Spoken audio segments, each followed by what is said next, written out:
Welcome back, Aces, to another X-Wing Battle Report. I'm Brian. And I'm Matt. And I'm Ethan.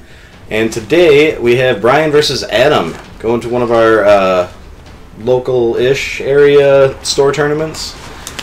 I am flying a Trandoshan Slaver with Dengar, Forlom, and Zuckuss, a contracted scout with Deadeye, plasma torpedoes, extra munitions, overclocked R4, and guidance chips. Also flying the new Fenn Rau with Push the Limit, the Title, and auto thrusters. And Adam's running Rear Admiral Chiraneau with Determination Gunner, and Captain Oicunn with Dauntless Title, Mara Jade, and Determination. Classic list. It's Classic Adam list. Kind of refreshing to see him using the two decimator list. I know he was a big fan of it a couple generations ago, but it's nice to see it out on the field again. Yeah, this is definitely Adam's go-to list. He's been playing it for as long as decimators have been a thing. He's really good with it too, so excited to see how this pans out. Yeah, trying out the new Fenn Rau. I really like the Protectorate fighter. Just like the go in there, run and gun. Basically has proton rockets on every attack in range 1. I just love it. It's a really different kind of ace to fly against. And you can see that in this. We have a very aggressive open from both players with shots on the first turn doing very little. I think Brian loses a shield on his contract scout and gets, I think, a couple shields stripped off of one of the decimators. But it does say something about the dominance of the U-boats in that Fenn Rau is known to be a dangerous ace and is somewhat vulnerable to crits and things like that, and yet all of the fire is being poured at the U-boat. Yeah. Well, the decimators at that threat range, I think that's the big one. The decimators, I think Adam's valuing their 4 attack dice at range 1 against Fenn, whereas the decimators can just put in a pile of or the contract scouts can put in a pile of punishment with munitions. I think Brian was a little bit over-aggressive with the contract scout. I think we might see some unfortunate bumping here in the next turn or two. Spoilers.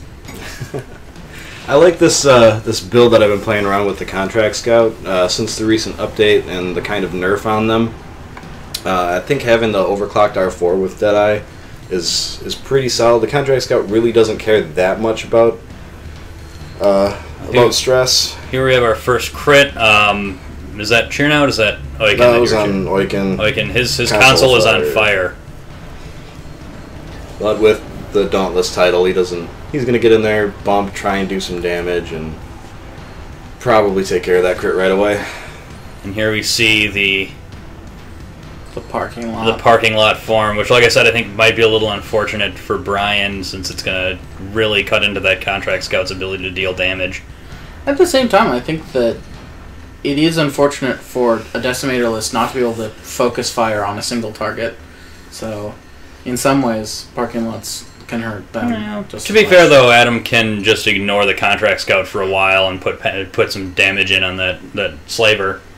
Yeah, that was the big thing. I wasn't too concerned about taking an extra shield damage from Boykin over there. Never say that again. Oh.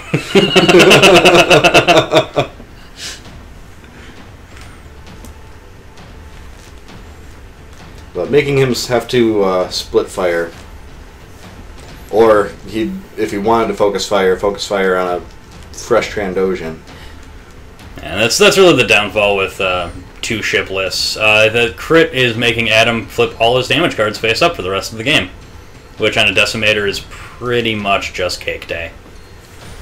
Well, Oicunn's only down to, I think, 3 health remaining, and he does have determination, so I think Oicunn right now has 3 damage on him. He has 3 damage left. That other stack. His other stack is his draw deck. Is a stack of 6. Is it? In the second round of shooting, no, you've dealt 7 damage to that already. I don't know. I don't know what this list got, man. Now, see, the backbreaking thing here is if he would have not been able to put out that console fire with the Dauntless Title, yeah, that would have just been... That's what it was. That would have been consistent damage. That would have been the worst thing that could happen for Adam here. Honestly, I think the worst thing did kind of happen. Fenn Rau bumping means that both ships can't shoot at Fenn Rau. They're forced to shoot at the Trandoshan, which can take the kind of damage for a couple turns at least, whereas Fenn gets to shoot at something. Yeah. And that's really bad. No, that's great here for Brian. And Fenn's just happy just being able to stay in range 1, bumping, and still getting his shots. If you remember to use his ability. If I remember to use his ability. I used his ability on all of his attacks, but I don't think I used it on any of his defense rolls. Which is, It's kind of like using half of a Fenn Rau. It's about half of Fenn Rau's ability. Almost exactly. It's at least 60%.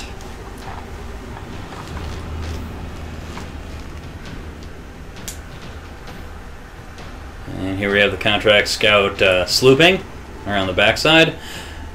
I think he had the crit on him where if he overlapped an obstacle or touched another ship, he would take another damage. Which then Oicunn would just collide with him and do another damage, so I think it was the right call. I may have just done a normal bank and not a sloop.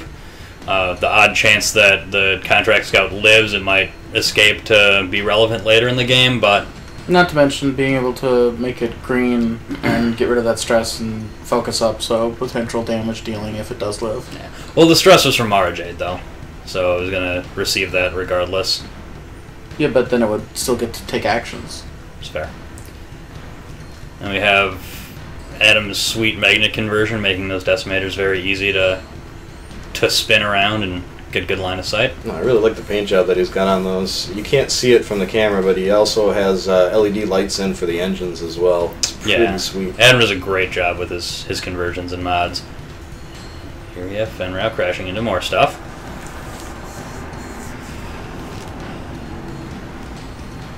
Hey look, remembering to use that ability. Half of it. Oh, sorry, that first crit was all of his white maneuvers give him a stress. That's all the damage is face up. Sorry, I missed up the order on that. Downside of playing this on camera, it's hard to see what the crits are.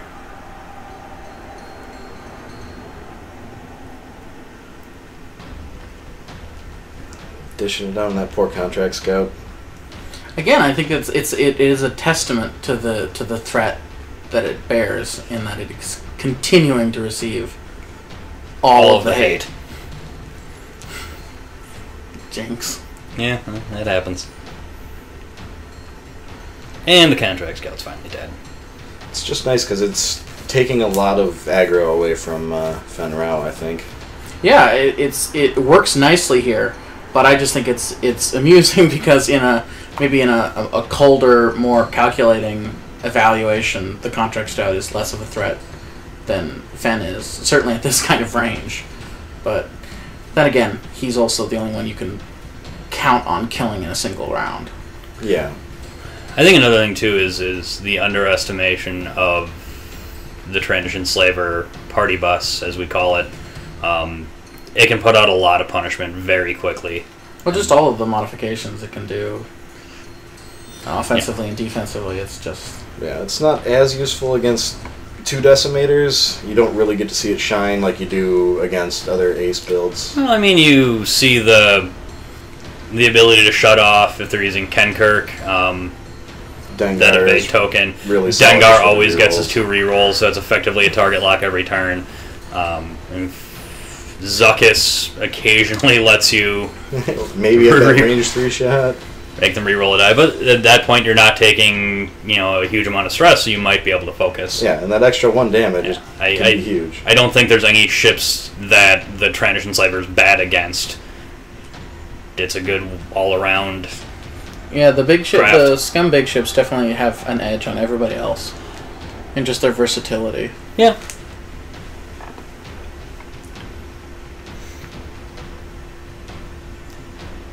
Decisions. Crucial planning phase. You can tell it's taking a long time. That or there's just a lot of jawing going on.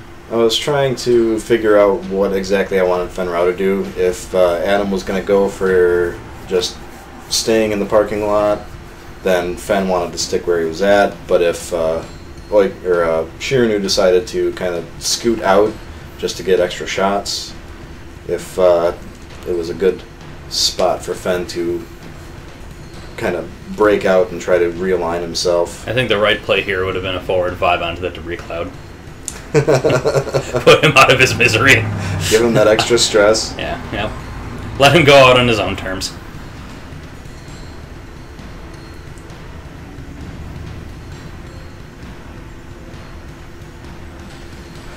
And Adam's sticking with the parking lot. And decided to cut out with Fenn, hopefully bring him back into the fight a little bit later.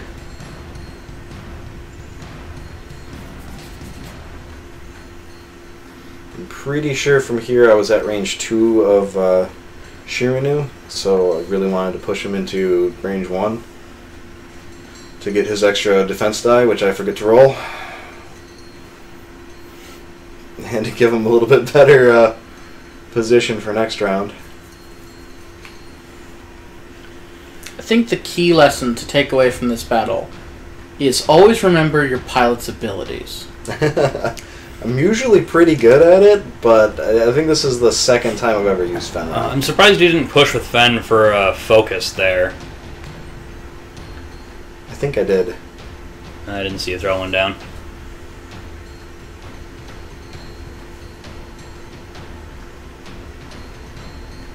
Man, there's you remembering auto thrusters and your extra die and lamenting the fact that you forgot it around the previous shot. Yeah, we corrected the damage.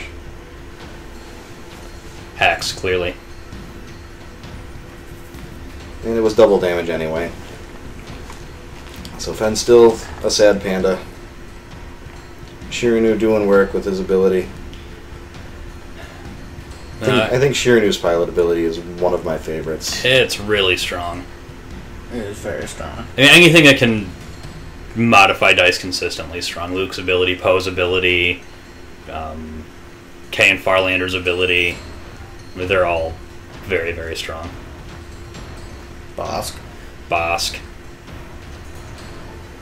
Lots Razi to a degree, and I guess it's manipulating your opponent's defense dice, but Imperial Cath.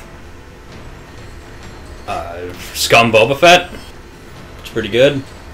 That's more adding dice. No, he rerolls. Oh yeah, that's right. Enemies at range 1, Mm-hmm. which is very, very strong. I would not be surprised if we saw more some new Danger Close lists coming out with Protectorates and Boba Fett, just piling all your stuff as close as possible and chewing through people. Well, it's nice to see like this shift in how you pilot chips with the Protectorate. Yeah. It's going to take a long time for people to really adapt to that. And here we see Adam dealing out a pile of crits, which he staves off 2 with Determination, and then dies to the major explosion second crit. But if he would have drawn a little bit better on that major explosion, that Determination would have saved him 3 damage there. Yeah, Determination, like I was kind of questioning it, but with as much modification as there is out there now in the game to add crits to your or even just extra rerolls. Yeah. And the huge health stat of the no, it's pretty solid. I wish you could put it on the Ghost. Hey, look, you only rolled 3 dice that time. Rub it in. Oh, I'm gonna. Got to work this out of your system before regionals, sir. That's right. No takesy backsies in those.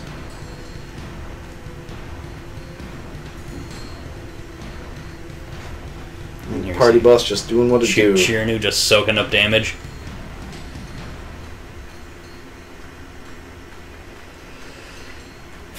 I think that's the problem with the Decimators is that they just there's no damage mitigation within them, really. No, there's the really specific Kenkirk build, but that's... Yeah. But that's expensive. It is expensive. That's like it's a hard to 55-point ship, at least. But, I mean, it is as offensive as it is defensive. Yeah, but it's hard to fit another Decimator inside that. And here we have a great turn of nobody shooting each other. Another parking lot.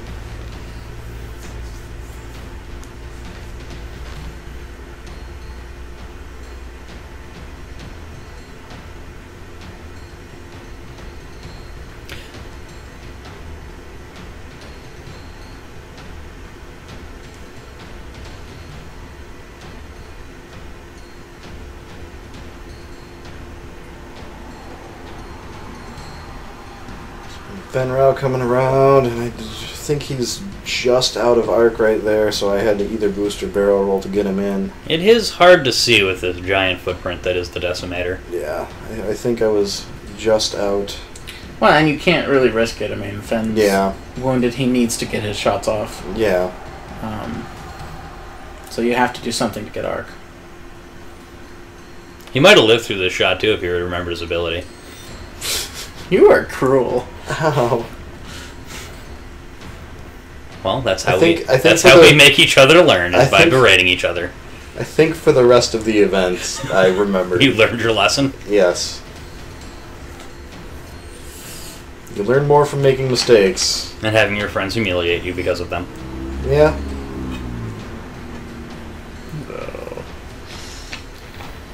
That extra die would have been real good right there. Because I think you both rolled 3 the hard way. Yep. Well, Chiraneau rolled 4.